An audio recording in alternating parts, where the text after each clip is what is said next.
Okay, so before I get started with this stuff here,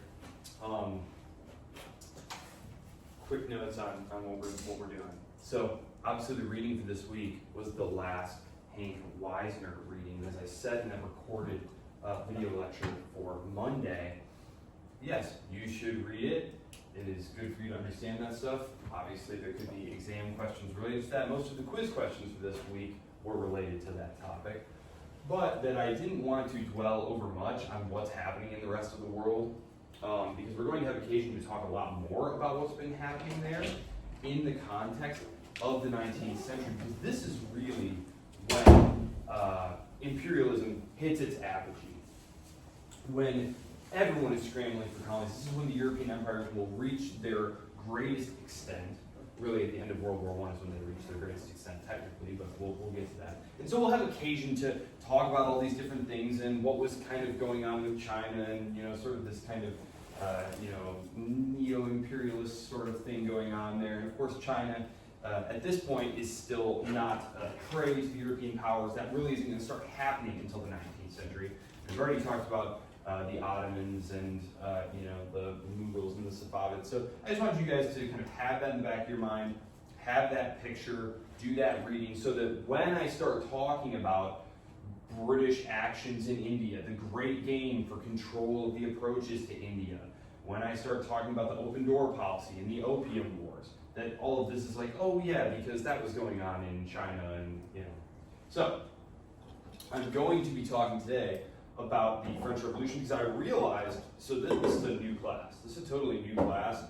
I invented this class because of just some demands that the school has. They're kind of reorganizing the course catalog, and so this was a totally new course. And I didn't realize, it wasn't on a theme when I made it, like, okay, so I basically have 2 class periods, 2 hours, to talk about the French Revolution and the Napoleonic Wars and how these transformed Europe and pretty much set the stage for everything that happened after that. So I thought, you know what, I'm actually going to add 1 extra lecture here, Wednesday, talking about, I basically want to blow everything up, chop the king's head off, and get the ball rolling. Because this is actually a critical event. So, before I do that though, I wanted to give these out to you guys. So, our friends over at the Mises Institute sent me these copies for you guys. I was going to talk about it in class, and then I realized I really don't have time to do that. I really need to do the French Revolution. So, at some point later this week, maybe on like Friday, I'll record one of those bonus lectures, because I know that you all bookmark all my lectures, you save them for your posterity. You all have email accounts for your future children where you send them, messages and things they should know, and all of my lectures are in there, of course. So you'll be able to send them one on this. This is really cool. Here you go. There's all sorts, there's all sorts of cool essays in here on things like the problem of knowledge in society, why the worst tend to get on top, why we need choice in currency. So these are really, really great essays. I'm not going to go into them in class. Just know that I will host a lecture on Friday. I'll just record it in my office to talk about a little bit about each of these individual essays. And I'll probably also mention a couple of my other favorites that aren't included in here, like Capitalism and the Historians. Why do professional historians always have such negative things to say about capitalism? And that kind of ties into the topic of the first one, the intellectuals and socialism. And Hayek, of course, is probably most famous. If you guys are familiar, he wrote that book, The Road to Serfdom, that became very, very popular in the, I think it came out in the mid-40s. And so it was really a very popular text. And then Margaret Thatcher, she was a big fan of his later book on the Constitution of Liberty. So, okay. All right, so I'm gonna get this ball rolling here. Our new book, of course, you have a hyperlink in your text to it. This is just a paper copy that I have because I'm going to read a few selections from this. This is as I said, this is a helpful book. Eric Hobsbawm, of course, is a British Marxist historian, and while obviously there are many problems with classical Marxism, I do think that when you're starting to take a deeper dive into these events, it's helpful to keep this idea of different groups coming into conflict with each other in your mind to help you organize what are otherwise very complex and unwieldy sorts of events. So just like in the case of the English Civil War, where we talked about, look, it was that rising gentry, upper middle class trying to wrest the power of the state away from the aristocracy. That's essentially what's going to be happening here. Now, when we talk about the French Revolution, what we actually need to bear in mind is that it was a series of revolutions. We had multiple revolutions occurring in basically a straight line. So, what's going on here? In France, remember, we have the absolute monarchy, right? This was where the king was trying to rule without the aristocracy. Medieval kingship and monarchy had been an arrangement where basically these very powerful nobles ruled with the king. And oftentimes the king wasn't even the most powerful noble. So it was really a sharing power. The goal of the monarchies, as the nobility and as the aristocracy lost their military and economic value, was to sideline them, was to replace them. This was probably most successfully done in France, where the king was able to were a series of kings, and we're talking about the Bourbon kings, remember, which is the Bourbons. They'd be able to sideline the nobility, to shutter, basically, their representative bodies. Because the English Parliament, the House of Parliament, the House of Lords, there were things like that in France historically. And they were called parlements. And these were like local assemblies where the powerful nobles could have their say. And there was a bigger body called the Estates. The Estates General. Now, you didn't want to call these things because what happens when you get everyone together to ask for tax money? What do? They don't want to pay it. They don't want to pay it, and if they are going to pay it, what are they going to ask in return? Or demand in return? More power and more privileges for themselves, right? That's why we saw that King Charles, the Stuart kings, loathed Parliament, didn't want to call Parliament, ruled without Parliament for over a decade. The French kings are able to very successfully sideline these guys. They're able to live off of a combination of their own incomes, off of duties from trade. Remember, they had set up a protectionist system where there were a lot of tariffs, the mercantilist system of Colbert that we had talked about. This is Estates General. This is what's going to be called here in the late 1780s, which is going to completely spiral out of control. Just for some context, this body had not been called since the early 17th century. It had been well over 150 years since the French kings had summoned the Estates General. So, they're going to have a lot of complaints, right? They've saved up a lot of complaints during this time. We talked about how the aristocracy was losing its military purpose really by the 14th century, right? By the 14th and 15th century, the aristocracy, they really have no military function anymore. Sure, maybe, if you're the second son of, the Duke of Normandy or something, and you're not going to inherit any lands, sure, maybe then you take a commission in the military, that's sort of a prestigious career, you need an income to live on. But really, by this point, warfare is not being fought by nobles on horseback in their armor, right? It's being fought by professional armies raised by the king. It's full of foot soldiers, it's infantry, it's pikemen, it's longbowmen, it's crossbowmen. Increasingly, it's going to be musketeers, right? It's going to be, guys with gunpowder weapons, artillery. And by the 16th and 17th centuries,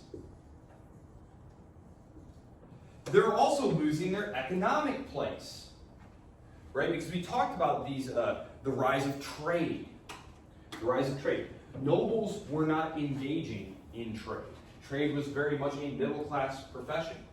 The rise of merchants and of factories and of industrial trade. Nobles did not practice these things.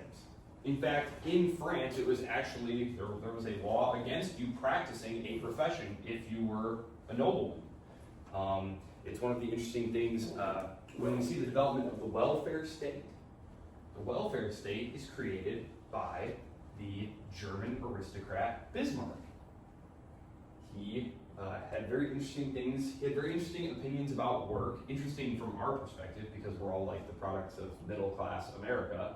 But to him, an aristocrat, the idea of like working was like, it's very grubby, right? It's very grubby. When they said middle class, they meant that derogatorily. When they said something is middle class, that meant that like they were obsessed with like working and making money and being thrifty and like these were all just terribly middle class things. They looked down on working people, and so the idea that you use the state to take care of the people in a paternalistic way like that was very much feeding into that feudal mentality, where you as the king or you as the lord were not responsible to the people. You weren't responsible to them. We say that like our minister or our representative, they're responsible to us. They answer to us. They didn't view it like that. They viewed it as being responsible for us, like a parent. That they didn't need our opinion. They were going to do what was best for us, right? So the idea of ministers being responsible to the people rather than responsible for the people is this kind of change that comes with representative government, and especially broad-based representative government. So you also here, so you've lost your military value, you've lost your military status, you've also lost your economic status, and of course, with the 17th and 18th centuries, you've also lost your political status. Remember, those parliaments and those estates general, the Bourbon kings aren't calling these things. They're ruling without you. In fact, what Louis XIV does, the Sun King, the one who really sets everything rolling, you had a long reading about him. He's the one who reigned for, decades and decades and fought a bajillion wars. And we're talking about like the War of the Spanish Succession and things like that. The Sun King, as they called him. One thing that he wanted to do, and we're all the products of our environment, and there was a reason that he did this. There was a reason that Louis XIV was extremely suspicious of his nobility, and it's because when he was very small, just a child, he inherited the throne when he was just a child, and his nobles revolted against him. And it was a very dangerous situation. It was called the Fronde. The Fronde. You guys read about that in the Hank Wisner chapters. So that really was like a formative event for him, being under threat by his nobles. That his nobles were not partners in government. They were untrustworthy, potential dangers to him. And so as he grew older, he created this system that required all of the major nobles to come in and wait on him at court, at Versailles, this very large palace. And the idea was keep your enemies close, right? Instead of them being off in Normandy or off in Burgundy, plotting who knows what, instead keep them at Versailles with you, so that you can always keep a close eye on them. There's spies all over the palace, and they're informing on each other. And he would create all these little like fake ranks and distinctions that came with these salaries and honors and awards. And so he had all the nobles at his court essentially competing with each other over pointless stuff that he had just made up, instead of out on their estates, far away, plotting and doing who knows what. And he would have them compete with each other to throw very lavish parties and balls and things to bankrupt themselves. And then, once he had found out that they were in deep financial crisis, he would come to them, privately of course, and he would say, listen, you've been doing such a great job. I really love what you all do. Listen, I'm going to pay your debts, and I'll give you a little salary. He's basically putting them on the payroll, right? They are now completely suborned to him. They have no military power, they have no economic power, they have no political power at all. And of course, we saw that the bureaucracy, these increasingly bureaucratized states, instead of you getting to be the tax collector of Provence because your uncle is my brother, No, I'm going to hire a middle-class dude who is very thrifty and knows his numbers, and also doesn't have an independent power base. Can't, pose any problem to me. So all those nice, cushy jobs in the bureaucracy are being taken by middle-class people. Now, there is going to occur a feudal reaction. Okay, so the period basically 1750 to 1789, there's going to be what's called a feudal reaction. This was basically the effort by the aristocracy to take back some of these privileges, to rebuild some of their standing, to recapture things like government office, to elbow out these middle-class dudes, to start exploiting their estates more vigorously, right? Because we saw that the middle class, the gentry in England, for example, they approached farms, which these are basically farms, right? These are large, productive lands that grow food, and you sell your surplus to the market. They approached that as like running a business. They approached it as, okay, how do we optimize our output? What sort of new techniques should we use? Whereas the old nobility, they just viewed it as like, this is my home. There's tenant farmers who live here. Their father worked here and their grandfather, and this is just how things run. They didn't approach it with those new entrepreneurial values that the middle class and the upper middle class did. So they start trying to do this.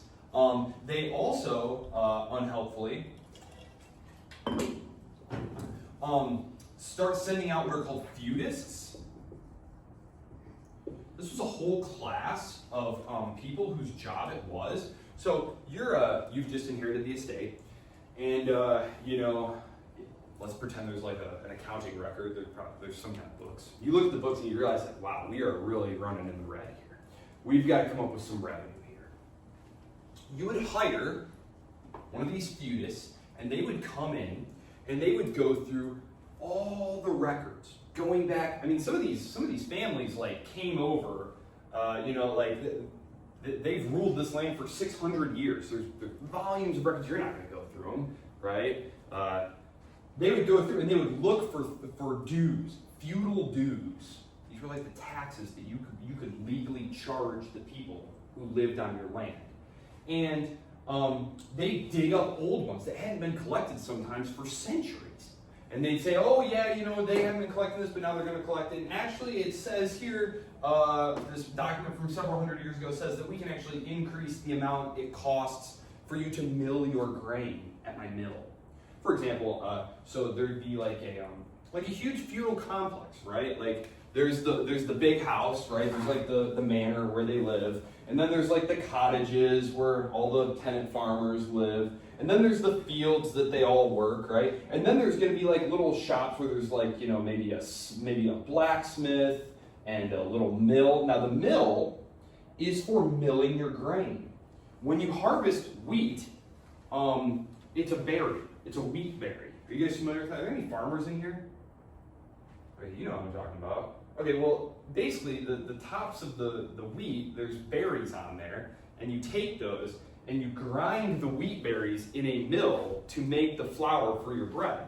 And so, like, just to give you an example of, like, a common thing that the Lord had was you, as one of his tenant farmers or peasants on his land, you were legally obliged to bring your wheat berries to his mill and to pay the Lord a fee for grinding up your berries into flour.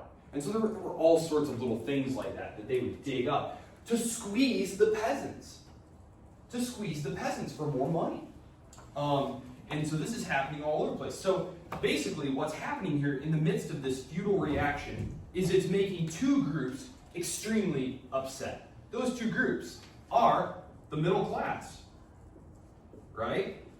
They're being elbowed out of all of these great government jobs. They're also mad about one other thing that I'll talk about in just a second, and that is the defeat of rationalizing reforms. And then there's the peasants. The peasants are extremely upset because they are being taxed and squeezed harder than ever. And they're especially mad because this is occurring during a period of rather negative climactic conditions, terrible harvests, especially in the 1770s and 1780s. We're talking about terrible, terrible harvests. So the peasants and the middle class are going to be furious by the time 1789 rolls around, when the king calls the Estates General. Now, the Estates General, you probably already know this from taking 122 with me, but the Estates General had 3 groups in it. Okay, so the Estates General is made up of 3 estates. There's the clergy, there's the nobility, and then there's everyone else. Well, this is the everyone else right here. This is the 3rd so-called estate.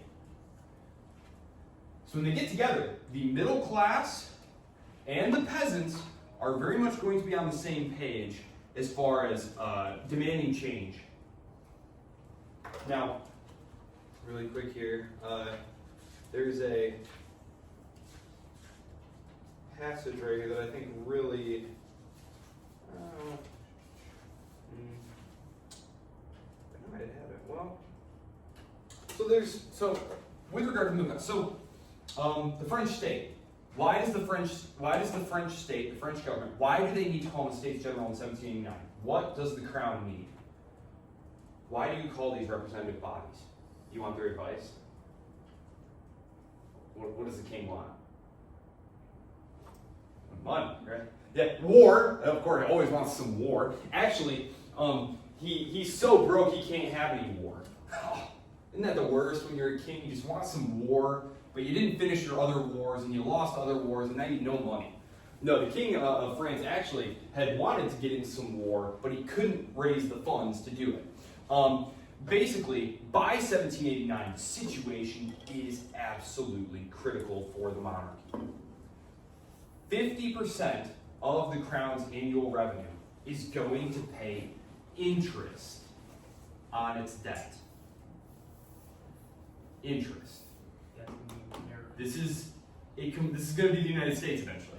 This is not a sustainable situation. You're taking in, your total tax take is, let's say, 150 million. 75 million of that is just paying interest on the money you've already borrowed. The situation is completely hopeless. As I said, the reason that the Bourbon kings had been able to not call the Estates General is that they had been living on borrowed money. They had been living off taxing the peasantry. They had been living off import and export dues, little basically tolls. This is not how you run an effective, modern, bureaucratized, fiscal military state. What are the English doing at this point? They had created, right, the Bank of England, right? They're selling bonds and doing all these complex, very modern financial innovations. And one of the reasons, and this is pretty well accepted by everyone who studied this period, that one of the reasons that France loses out to England, the 18th century and the early 19th century, basically from 1700 to 1815, you can think of this as a battle between England and France for who's going to be the top dog on the world pile. And England wins, and there's a good amount of scholarship that says they did it because they could borrow money way more cheaply.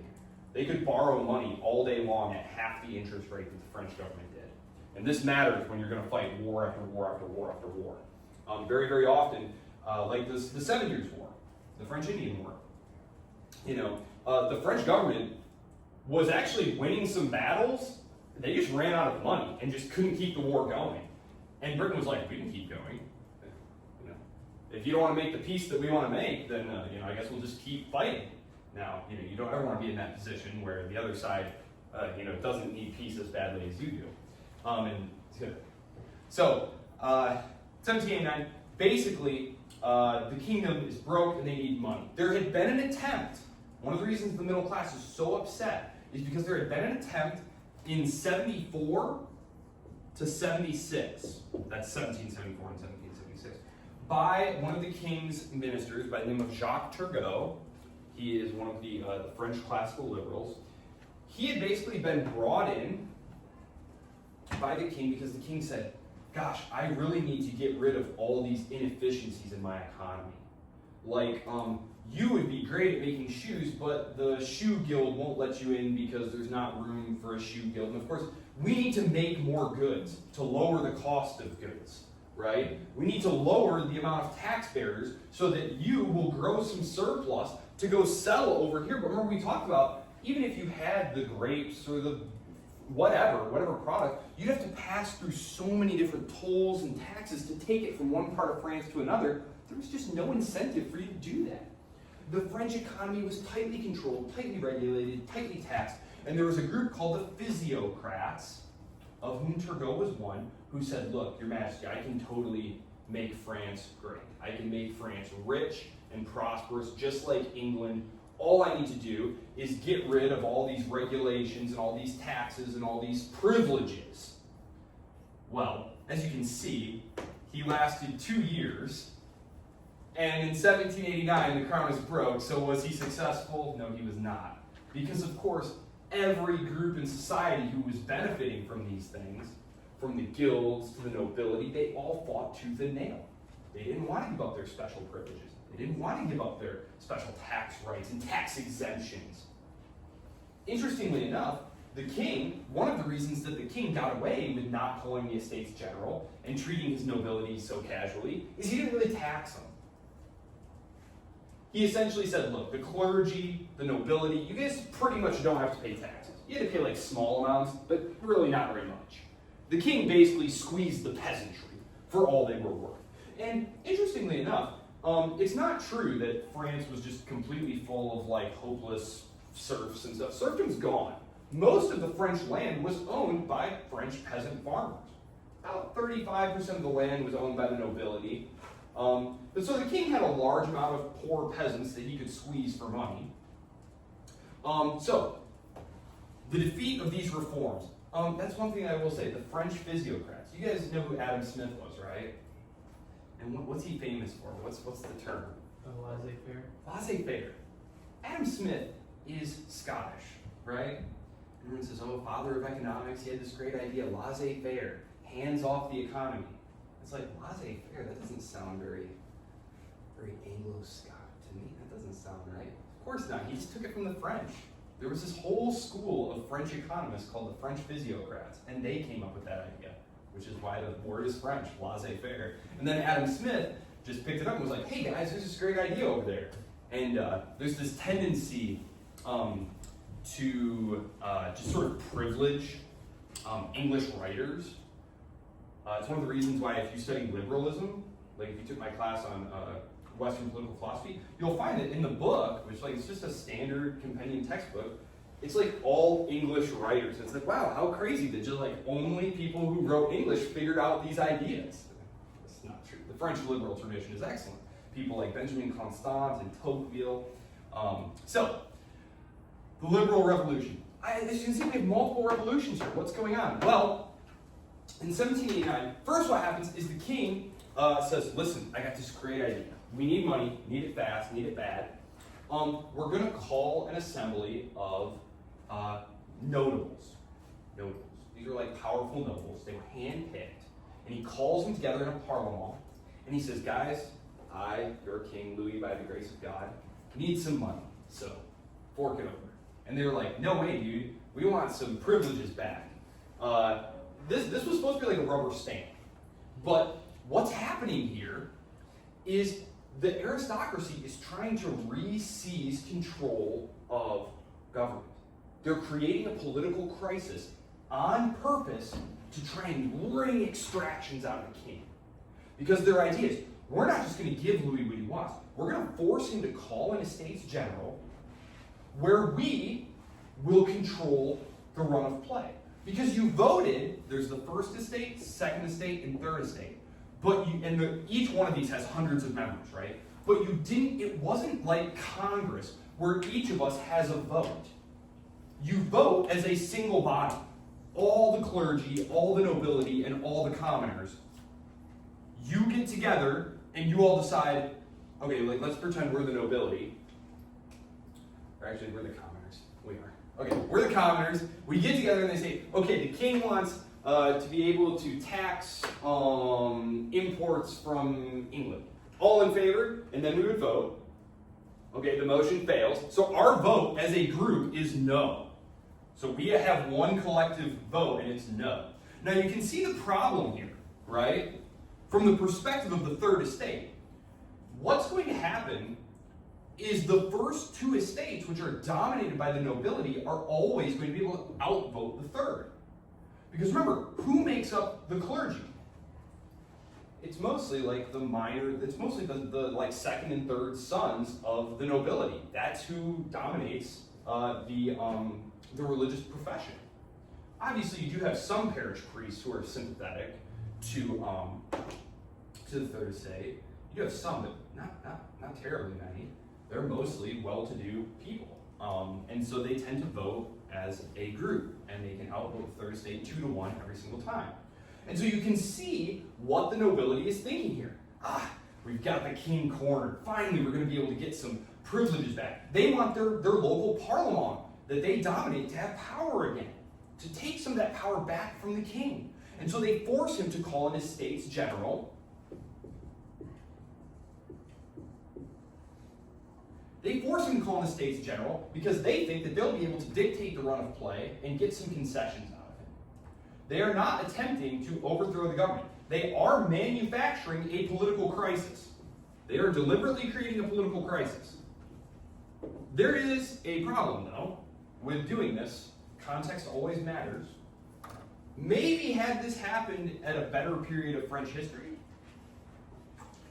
a different period of French history, maybe the 1730s, maybe it all just would have been fine. Yes, Louis would have had to share some power. France wouldn't have been quite so absolutist anymore. It would have kind of tended back towards a more cooperative form of aristocratic government. But as I told you, in the 1780s, by this point, the peasants are very furious. And they're starving to death because there had been a horrible, horrible harvest the year before and a very bad winter. There's also an economic crisis because France is an agrarian economy. So if the food crop fails, there's tons of problems here. There's no food in the countryside. There's certainly no surplus food. In the cities, too, people are being laid off work because if you don't have a surplus, if you're a farmer, remember, you sell your surplus and then you use that money to go buy some manufactured goods from these emerging industries in the city. Well, if you had failed harvest, you're worried about being able to survive. You're certainly not spending money on shoes or clothes or furniture or whatever the case may be. And so there's basically no money coming into these factories, these shops. And remember, if you are a cobbler or something, you don't grow any food. You make something, and then you use the money that you make from selling it to buy the food. None of that's happening. You basically have sort of an economic depression that is based on the lack of foodstuffs, the agrarian collapse, which translated into a devastating impact on the urban economy, which is dominated by the shopkeepers. So you're creating a political crisis in the context of a general economic and social crisis. There are people starving to death. And so right as all of this is happening, remember, the peasants are also very furious because their taxes have been going up like crazy. Remember, the middle class is super annoyed because everything is completely unfair. The nobility are taking over all the jobs again. It's, they want a society based on merit. They want professions that are open to entry. They want to be able to have regulations and rules that are uniform and that aren't like, okay, I was in this town and things were this way. Now I go over to this town and things are completely different. Different rules, different regulations, different weights and measurements. Think about it. You're a business, you want to do some business, but you've got your units of measurement that you use aren't the same as the ones a town over. This is when the metric system is created by the French Revolution. This is one of the things they do is they create standardized weights and measures, and they call it the metric system. They did the same thing in the United States, too. They didn't use the metric system. They basically formalized the standard imperial system and then refused to adopt the metric system. I think it's the United States, Liberia, and one other state that refused to use the metric system. So, yeah, I don't know. Do you guys like the metric system? Freedom units. Freedom units? Do you guys like the metric system? I love it because you just move decimal points over. I don't know, like the conversions in the imperial system are Not like that. You have to multiply something by some other number and then divide it by this. It's like, just move the decimal points. We can't. So, political crisis. There's a campaign. There had always been periods of starvation, of crop failure, and then the peasants would riot, and the king might have to send, usually you just let the riots peter out, They might sack a manor or two or burn some stuff, but it mostly peter out. And if things did get out of control, you could just send the army in. Well, so it's not political.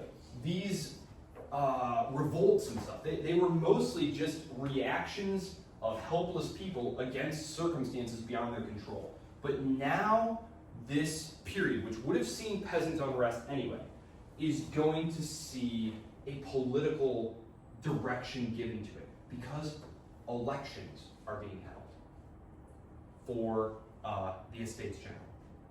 Now you have to have property qualifications, and there are limits to it, but all of a sudden there are pamphlets flying around. Saying that we need to make this change, we need to make that change, and there's lots of political speeches, and so you're all of a sudden you're in this period of incredible change, and you can see from your own circumstances that yeah, things are terrible, things do need to change. And so the Third Estate, it represents all of us, it represents all the peasants, all the shopkeepers. It is dominated by the French gentry. They don't call them the gentry, but it's dominated by the upper middle class. These are the bankers, the businessmen, the lawyers. These are your French Thomas Jefferson types. Actually, do you guys know the Marquis de Lafayette? George Washington's aide-de-camp from the American Revolution? Oh yeah, that young French nobleman who when the American Revolution broke out was like, I'm going to fight in America. Yeah, he's back in France. He's one of the dudes who is championing the initial liberal revolution.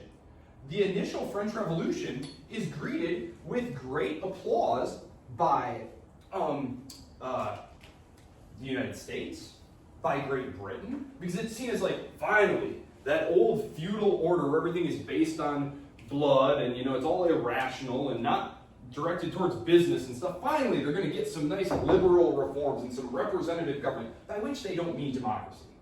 Liberals did not want democracy. What they wanted was a propertied oligarch and a parliamentary monarchy. That's what they wanted. The textbook I read last night said that they were initially on board with it until the reign of terror started. Boom, right here. So there are essentially two revolutions, and then there's a bunch of coups, as you can see from the board. Also, just so you know, Thermidor, Fructidor, Prairial, Brumaire, these are just the names of months. So when the French Revolution happens, it's a rationalization project. Not only are they going to enclose land, too much public land. If everyone owns it, nobody owns it. They're enclosing the land. They're getting rid of all these regulations and guilds and all these different, they're standardizing the weights and measures. They're also reworking the calendar. And they're going to rename the months. This obviously reverts back when the Restoration was. So when you read about Thermidor and Fructidor and Prairial and Brumaire, these are just the names of the months on the revolutionary calendar. So these were just the coups that took place in those specific months. Just a note for what's on the board there. The liberal revolution is initially this. It is based on, where are you? 1789. Between 1789 and 1791, the victorious, moderate bourgeoisie, acting through the Constituent Assembly, set about its great project, the gigantic rationalization and reform of France. Economically, they were entirely liberal. Enclose the common lands. Encourage rural entrepreneurs. Ban the trade unions. Open up the crafts. Abolish the guilds. Sell the church lands. Give land to the peasantry. Get those lands productive. Think about it. If the church owns 15% of lands, these are lands that aren't being farmed methodically. They're also things that you can't tax. They are interested in building a strong bureaucratic state. with, effective tax power. So that's what the revolution in 1789 is all about. They don't want to kill the king. They don't want to confiscate property. The Declaration of the Rights of Man and of the Citizen, it's very Declaration of Independence sounding. That, the right to freedom and property are natural rights of all citizens. It's very Jeffersonian. Like, it's not surprising that early on, the British and the Americans were looking on at France like, about time. Finally. They were so backwards, finally going to get some good representative government, which, again, they meant, there was a distinction between active and passive citizens, and all of these different states had these distinctions. And if you go back to, the democracies of Greece and Rome and stuff, they all had these distinctions where, the active citizens were the ones who owned the land and, paid the taxes. And so if you were poor, you didn't actually pay taxes. And so the idea was only people who owned the land that we all lived on and who paid to run the government should have a say in what government policy was. And so that's what they're aiming for here. They're aiming for kind of rule by the upper middle class through a parliament, through a representative body, with the king basically put in a nice little parliamentary box, and he's going to be a parliamentary monarch. Louis the 16th. Louis the 16th. In a less tumultuous time, I think he probably just would have been fine. He just would have been another of those forgettable French kings, of which there were a million. But unfortunately, he was living through a very tumultuous time. A time where it would have taken a very adroit political maneuverer to navigate these very choppy waters. And he was none of these things. He was surrounded further by terrible advisors, especially his brother, the Comte d'Artois, who will eventually become king in his own right. Because as you can see, at the end here, what are we ending with? It ends with the Bourbon Restoration.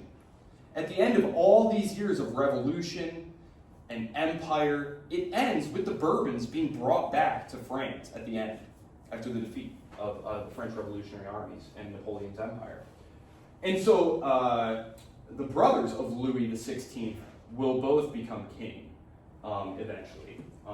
The son of Louis and Marie Antoinette dies during the revolution due to maltreatment. So he's initially going to stay in place. What happens? Well, a couple of things happen. There's a massive flight from France of the nobility. Many of the nobles flee France because it's a time of revolution, and who kind of knows what's going to happen? It's just kind of hang out here in the West German princely states and kind of see what happens. And the things are happening, they abolish the nobility, for example. Careers are all going to be open to talent. There aren't going to be feudal privileges or anything like that. Basically, they're destroying the noble's way of life. And this is going to prompt eventual intervention by outside powers. As you can see, 1791 to 1797, the War of the First Coalition. All of these right here, Second Coalition, I just started writing Third, Fourth, Fifth, Sixth. These are just wars of the coalition. The coalition just means these were the other powers who were battling France. It was France against everyone else. Okay? And it needed to be everyone else. And France is going to win all of these wars for reasons that I'm going to talk about in just a second. But the War of the First Coalition is basically sparked by Austrian and German intervention. Okay? Louis is going to attempt to flee France. He's going to be captured. This is the flight to Varennes. Basically, they disguise themselves. We're like, we got to get out of this country. We got to flee. We should join my brothers and stuff, and we can come back with an army. Remember, Louis was married to Marie Antoinette. Marie Antoinette was part of the Austrian royal family, so they had the potential to raise an army and come back in. Initially, though, the outside powers think this is hilarious. First of all, Britain thinks this is good because, finally, some good liberal reforms can stop being so backwards. Prussia and Austria and the German states and the Spanish, they all think this is hilarious, though. The French king has himself in a pickle. That basically means France is out of the picture for a minute, so they all start grabbing different territories that they want. The Prussians move into some territory. The Austrians and the Prussians and the Russians start dividing up more of Poland, because France had been the traditional ally of Poland. So they're just like, sweet, France is temporarily immobilized by this hilarious pickle the king has gotten himself in. Let's grab some territory, guys, while the French king can't do anything about it.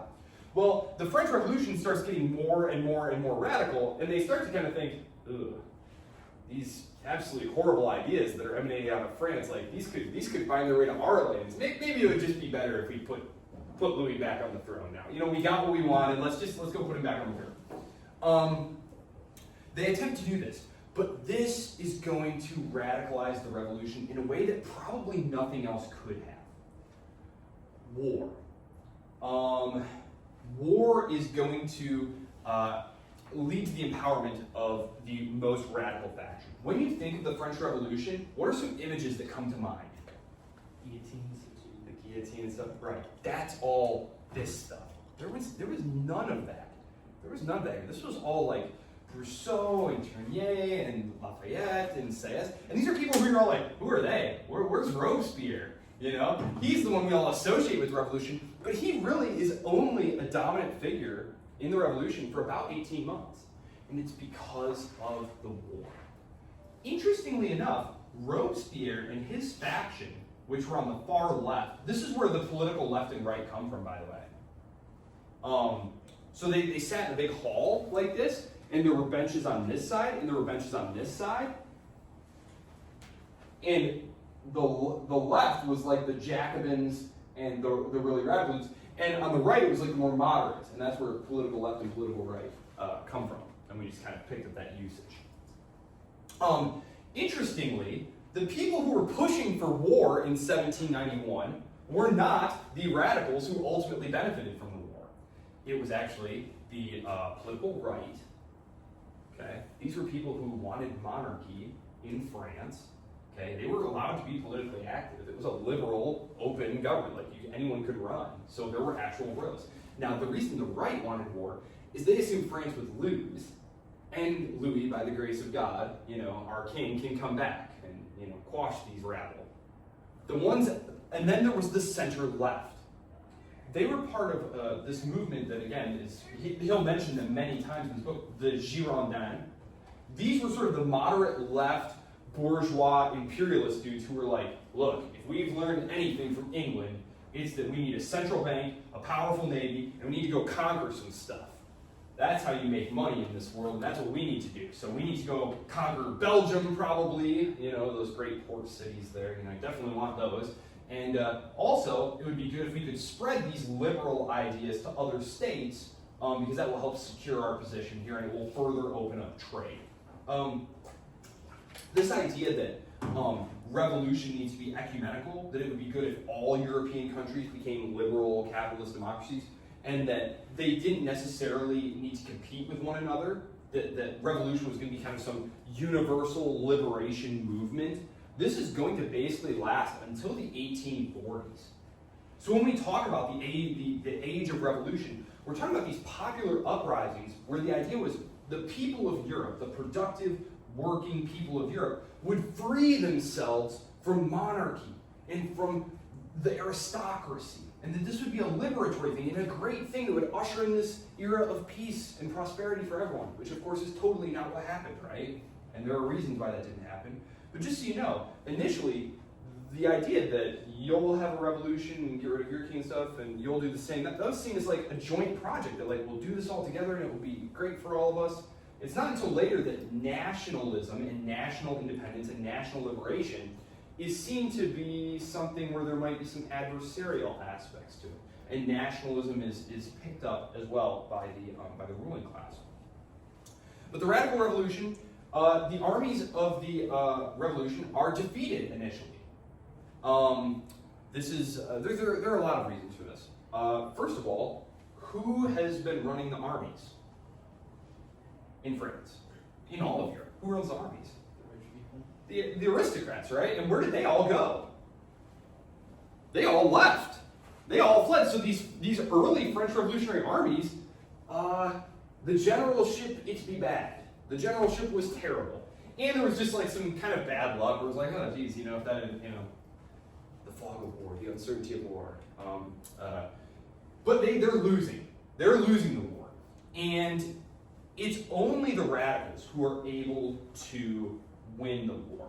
Because, you see, the liberals here, they're not interested in empowering the masses. They want, if you want to think of the 19th century as a period of revolution, there are two essential questions. There's political revolution. There's political revolution versus social revolution. Political revolution is just who's in charge, who is making the decisions. And so the bourgeois, those upper middle class people, they feel like, look, we make all the wealth, we own all the businesses, we pay the taxes, we should be making the decisions through some sort of limited representative body. And then there's those who say, social, this is where the word socialism comes from, right? That they want a social revolution. They want to redistribute property. They want to use the government to provide work for everyone.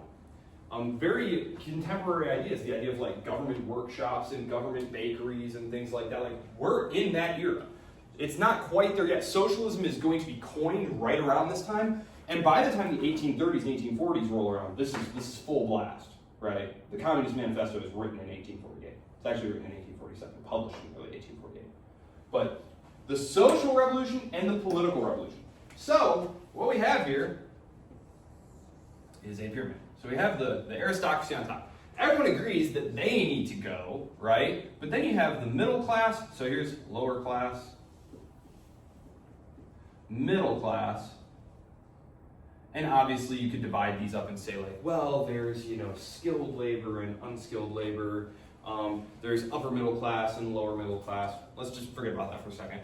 The middle class wants to get rid of those guys. But they need the numbers of these guys, right?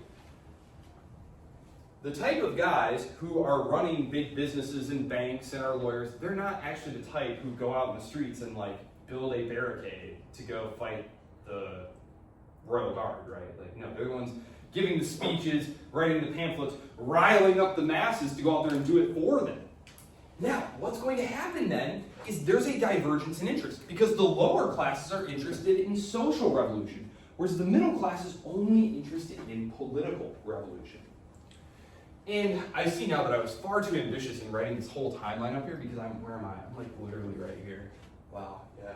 This is why I said I need an extra lecture for this. So what's going to happen here is the liberals lose control of the situation because the country faces military defeat. What's going to happen if you're militarily defeated here? Large portions of your territory could be taken away. Look what just happened to Poland. Poland is about to disappear from the map. We could be dismembered. They'll definitely reimpose the Bourbon king on whatever's left of France, and they'll take back all the gains of the revolution. And there had been great gains, right?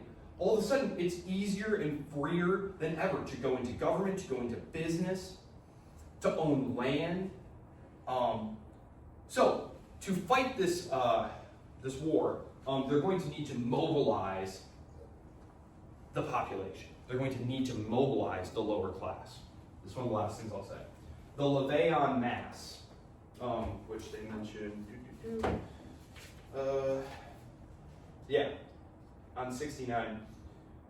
Mobilizing mass support, the levée en masse. Okay, previous to this, so the levée en masse was a giant citizen army. And by which I mean like drafting hundreds of thousands of dudes into the army. This was not something that you did. You don't give guns to all of your people. That's crazy. What? Arm the commoners? Do you see how that, from like the perspective of a European ruler, you fight your wars with small professional armies staffed entirely by aristocrats. You don't just arm up 1 million of your peasants, like they could use those guns against you.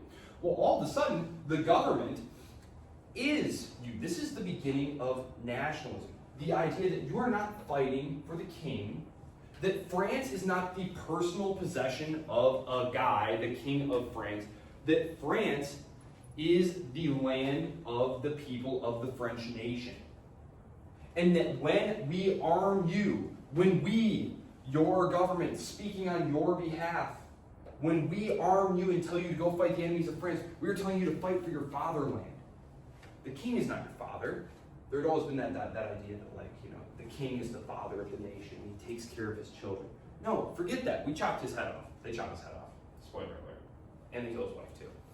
They don't like mean to kill his kid, but they basically take his son, the heir, and they give him to like this like cobbler and his wife to like raise as like a good Republican, and he dies of basically neglect. I don't know. Apparently he had like health issues and was like kind of soft, and I'm sure that like going from the pampered life of luxury where he didn't do anything to living like that, it was also super dirty. Super dirty. You know, there wasn't like modern sewage systems and different things like that. You know, water treatment, there'd be cholera in the water. Anyway, you don't really want to live in one of these cities. They're going to arm up the people. And remember, all the armies of Europe are these small professional armies run by aristocrats, right? All of a sudden, these terribly unskilled and poorly led French armies, there's a fun quote from Napoleon, allegedly. Napoleon is coming to Paris right around this time. Right around this time. He's a nobody. He's a Corsican, minor Corsican nobility. Quantity has a quality all its own. Imagine these small, highly professional armies that are like, okay guys, you know, we're gonna do some battle now. And in front of you, there's like maybe 20,000 people. All of a sudden, there's this human wave of like 80,000 screaming Frenchmen who just pour over you, who just completely envelop and destroy you. I mean, we're still in the age of like, you know, basically muskets, right? So like, yes, there's firepower, but like, it's slow. If you're really fast at using a musket, maybe you can get off like 2 shots a minute. It's just not enough. The French Revolutionary armies just overrun these armies. And they start winning territory left and right. As soon as the war starts turning in their direction, this is when the Thermidorian reaction comes. The radicals, they basically come to power by saying, the war is going badly because there are saboteurs among us. There are those who don't want the revolution to succeed, who want the king to come back. What should we do with these enemies of the French people? Chop their heads off. Kill them, right? Rivers of blood, you know? Have you guys ever looked at the lyrics of La Marseillaise, the French Revolutionary anthem from this time? Right? It's all about like, let the fields of liberty be watered with the blood of our enemies and stuff. But it's in French, so like to our ears, it's like, then you read the lyrics, you're like, oh my gosh. So as soon as the war is secured, as soon as they push the enemies out of France and start overrunning Belgium and the German territories, these dudes get overthrown. And this is the period that we call the Directory. And this is the period in which Napoleon is gestated. This coup right here is his coup, the coup of Brumaire. And the empire is his empire. We will get to Napoleon and all that fun stuff next time. There's a really great description on page 62 that talks about this idea here of this back and forth between the political and social revolutions, which I realize will probably be better if I talk about in the context of these. So, tell you what, I will see you all on, what's today? I will see you all on Monday. I will put up a discussion board. Yes? Did we have a quiz for this week? Because if we did, it wasn't out. I might have forgotten to make it visible. If I did, I will remake it visible and reset it, and let's just have it be due Sunday night. Sounds good. Okay. All right. I will see you all on Monday then. I hope you all had a great Arbor Day, by the way. Because I know that was last week. That was last